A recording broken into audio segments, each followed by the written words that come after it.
We always hear from Trump supporters how these folks that want to come to the United States just need to do it legally. They need to do it the right way. They need to follow the processes.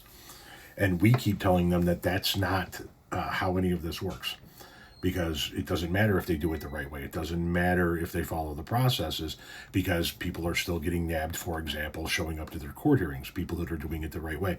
And now the Trump administration is actually canceling citizenship ceremonies for people that have done it the right way. The Trump administration abruptly canceled citizenship ceremonies for some immigrants. The ceremony is the final step to becoming a U.S. citizen, a process that takes years to complete. Several immigrants ready to take their citizenship oaths at Boston Faneuil Hall, I don't know if I said that correctly, this week were told that they could not proceed because of their country of origin. The same situation is playing out across the country. U.S. Citizenship and Immigration Service has instructed its employees to halt immigration pathways to people from 19 countries deemed high risk, including Afghanistan, Cuba, Venezuela, Haiti, and Somalia. The naturalization ceremony is the final step to becoming a U.S. citizen, a process that takes years to complete. Boston Mayor Michelle Wu expressed outrage at the situation over the weekend.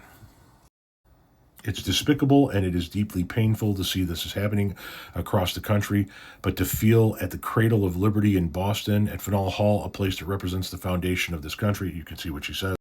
Several people said they received cancellation notices through an online portal, that the notices provided no further guidance.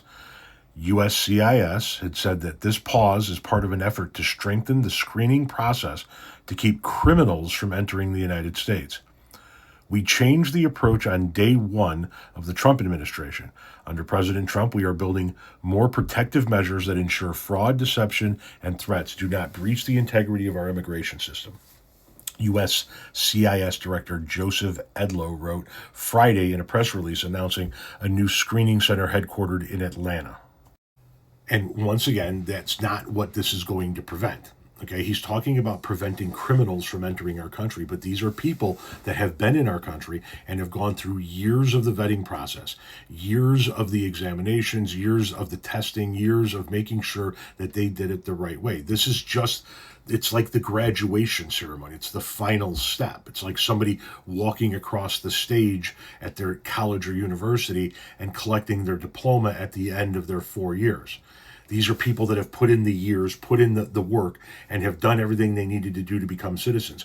All they need to do now is raise their right hand and take the oath, and they become citizens. And he is canceling that for them because of where they came from. Not because of anything they did. They've done everything they needed to do to become citizens, but because of where they came from. Because this person's from Cuba, because that person's from Venezuela, because that person's from Afghanistan. The years of work they put in to become a U.S. citizen are now thrown out the window because Donald Trump says they can't be trusted since they're Venezuelan, Cuban, whatever.